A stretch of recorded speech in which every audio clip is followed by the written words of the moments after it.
Meeting মিছিল মামলা নিয়ে ক্ষুব্ধ বিচারপতি তীর্থঙ্কর ঘোষ। একদিকে মিটিং মিছিল নিয়ে জনস্বার্থ মামলা হচ্ছে ডিভিশন বেঞ্চে, পুলিশ অনুমতি না দিলে একক বেঞ্চে মিটিং মিছিলের অনুমতির জন্য মামলা দায়ের হচ্ছে। মিটিং মিছিল নিয়ে মন্তব্য বিচারপতি তীর্থঙ্কর ঘোষের। এবার মিটিং মিছিল নিয়ে মন্তব্য করেছেন বিচারপতি তীর্থঙ্কর ঘোষ, আর এই নিয়ে কিন্তু ক্ষোভ প্রকাশ করেছেন তিনি। একদিকে মিটিং মিছিল নিয়ে জনস্বার্থ মামলা হচ্ছে ডিভিশন বেঞ্চে, পুলিশ অনুমতি না দিলে এক বেঞ্চে মিটিং মিছিলের অনুমতির জন্য মামলা দায়ের হচ্ছে।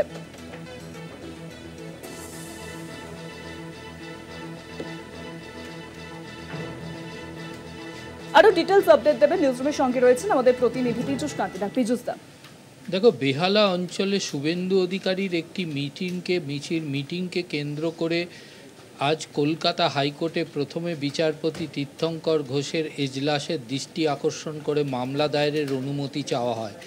বিচারপতি তীর্থঙ্কর ঘোষ জানিয়ে দেন যে এই ধরনের মিটিং মিছিলের বিষয়টি যেহেতু একটি জনস্বার্থ মামলার নির্দেশিকা রয়েছে ডিভিশন বেঞ্চের, তাই বিচারপতি সুজয় পালের ডিভিশন বেঞ্চে এর আবেদনের প্রস্তাব দেন।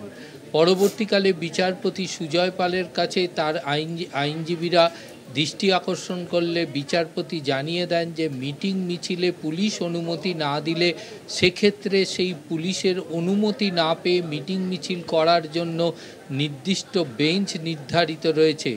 যেহেতু এটা জনস্বার্থ মামলার সঙ্গে কোনোভাবেই রিলেটেড নয়, তাই এই বেঞ্চ এই মামলার শুনানি গ্রহণ করতে পারবে না।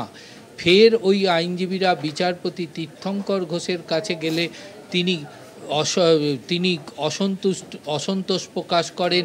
এই মিটিং মিছিল মামলা নিয়ে তিনি ক্ষোভ প্রকাশ করেন।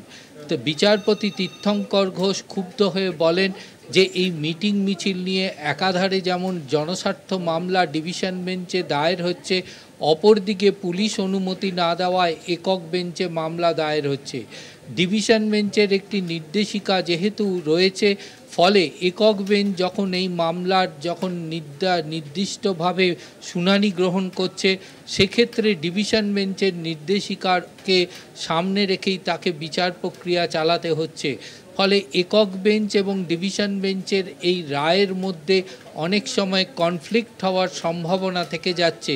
তাই বিচারপতি তীর্থঙ্কর ঘোষ মন্তব্য করেন যে এই ধরনের মিটিং মিছিলের মামলাতে যথেষ্ট বিচার প্রক্রিয়ায় যথেষ্ট অসুবিধার সম্মুখীন হতে হচ্ছে এবং তিনি সেখানে বিরক্তি প্রকাশও করেন। যদিও শুভেন্দু অধিকারীর আইনজীবীকে তিনি পরবর্তীকালে নির্দেশ দিয়েছেন যে তারা মামলা দায়ের করুন, আগামী 13 তারিখে এই মামলার শুনানি তিনি গ্রহণ করবেন। অনেক ধন্যবাদ পীযূষ দা। নিউজরুমের সঙ্গে ছিলেন আমাদের প্রতিনিধি পীযূষ কান্তিনাথ।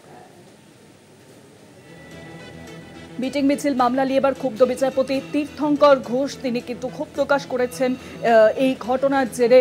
একদিকে মিটিং মিছিল নিয়ে জনস্বার্থ মামলা হচ্ছে ডিভিশন বেঞ্চে এবং পাশাপাশি তিনি জানিয়েছেন যে পুলিশ অনুমতি না দিলে একক বেঞ্চে মিটিং মিছিলের অনুমতির জন্য মামলা দায়ের।